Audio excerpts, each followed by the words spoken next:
史上最后的宦官讲述，半夜在后宫中当差，如果不想掉脑袋，就得把苍耳放在靴子底。这究竟是为什么？背后又有哪些不为人知的辛酸？今天就带大家走进这段晚清历史。相比清宫中的其他工作人员，太监绝对是最惨的群体，因为宫女们到了年纪以后，可以被放出去嫁人生子，过上正常人的生活。侍卫们往往是官宦人家的子弟，备受皇帝的信任。太监就不一样了，相比侍卫，他们出身卑贱，而且他们身体残疾，就算被放出宫去，也不可能得到常人的幸福，往往是一辈子留在宫中做杂活。除了每天都需要做繁重的工作以外，还有十分严苛的规则会约束着他们，就连谈论宫中的事情都是不可以的。他们被严格的要求着，不允许有一丝一毫的失礼，甚至连死都不是自由的。如果有太监忍受不了宫中的痛苦，选择了自尽，那么等待着他们的也只有两种结果：一是被曝尸荒野，死也不得安宁；如果侥幸没有死成，那么就会被发配到偏远地区当奴隶，一辈子没有翻身的可能。如果是在宫中犯了错，那么动不动就会被杖责。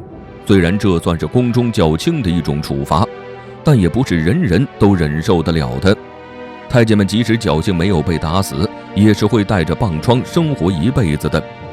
在著名的珍妃案中，慈禧就一连打死了40多个太监，惨叫声不绝于耳，场面异常惨烈。除了杖责以外，太监们在犯了错以后，还有可能会被发配到苦寒之地当奴隶。但由于当时各方面都不发达，送去苦寒之地当奴隶的这种刑罚，对太监们来说无异于是另一种死刑。但即使面对如此严苛的规定，仍旧有不少人想要挤进宫去当太监，因为相对民间的贫穷与饥饿，在皇宫中至少能够吃饱饭。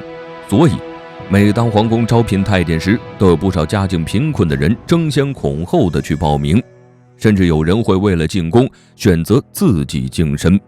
这在今天听起来属实有些难以置信，可是在当时的社会，那是真真实实的发生的。而我们今天要讲的末代太监孙耀庭就是其中之一。孙耀庭是晚清最后一个太监，他一生的命运都和已经覆灭的清王朝捆绑在一起，甚至连耀庭这个名字都来源于已经覆灭的清王朝。1902年，孙耀庭出生在天津静海县西双塘村，家境贫苦的他从小没吃过几顿饱饭，而他和宫里的大太监总管小德张是同乡。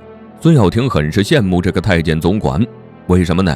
因为小德张出手阔绰，对于常年吃不饱饭的孙家而言，小德张随手露出来的钱财都够孙家吃半辈子的。除此以外，小德张所拥有的权势也是孙耀庭所渴望的。后来当地财主仗势欺人，孙家父亲和他吵了一架，没想到却被送进了县衙。出来以后又被赶出了村子，孙家一家只好到处流浪，靠乞讨度日。这样的日子让孙耀庭很是郁闷，没什么文化的他觉得如果想要吃饱肚子，进宫就是最好的选择。即使不能伺候皇帝，但是伺候个妃子娘娘的，多少能够捞着点剩饭，至少不用饿肚子了。和饿肚子比起来，那子孙根又能算得了什么呢？于是他就忍着剧痛自己净了身。可令他没想到的是，他刚刚净身完毕，就听到一个惊天的消息：大清已经亡了。现在已经是民国时期。净身的痛苦没有夺去他的性命，但这个震撼的消息却差点把他吓死。不过他在观察了一段时间后发现，虽然皇帝退位了，可却和民国政府签订了优待条约。溥仪和他的家眷们依旧生活在紫禁城里，虽说不能呼风唤雨了，但依旧是养尊处优的。也就是说，孙耀庭还是有机会去当太监的。不过孙耀庭并没有直接进入皇宫，他先是在宫外伺候了溥仪的皇叔几年，后来才经人介绍进入了皇宫。可皇宫的日子并没有想象中的那么美好。他刚进宫的时候地位低下，别说伺候皇帝了，就连伺候娘娘都没有机会，只能伺候那些工龄比他老的太监。不过不管怎么说，他总算是进宫了，离自己原来的目标也近了一步。不久之后，他经人举荐，去了端康皇贵太妃宫里的戏班子，终于被赐了一个正式的名字，还得了赏钱，这让他十分高兴。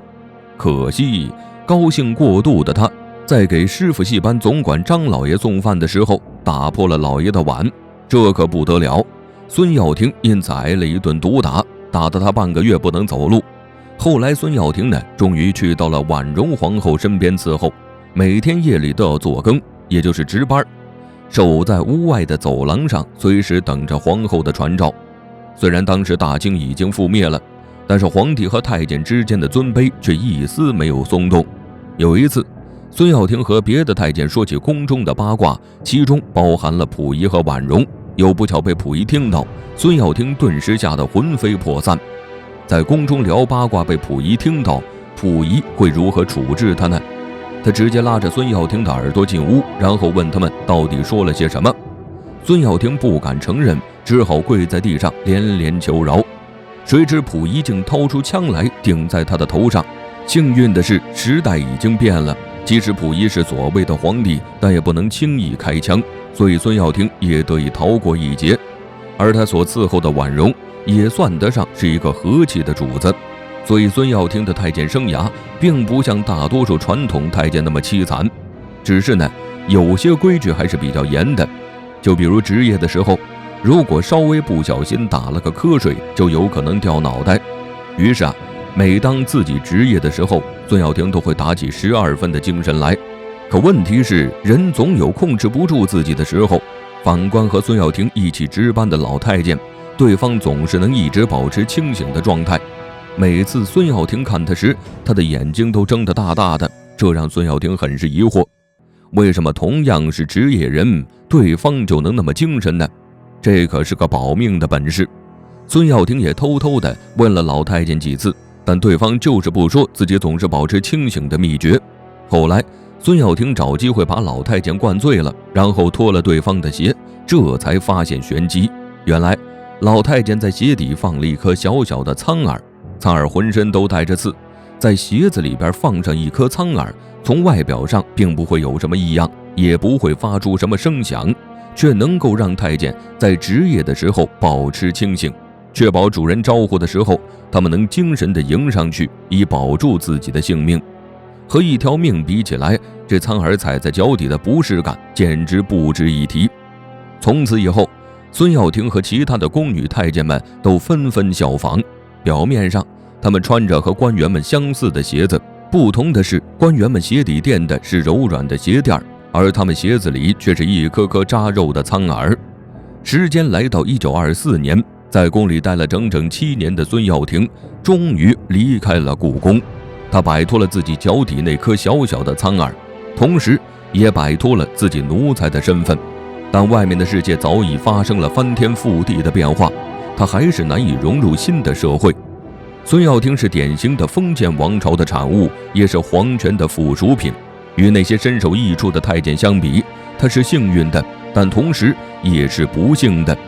他的前半生都活在皇权的阴影下，不能抬头走路，即使后半生脱离了苦海，但身体上的残疾也是无法弥补的，实在是悲哀至极。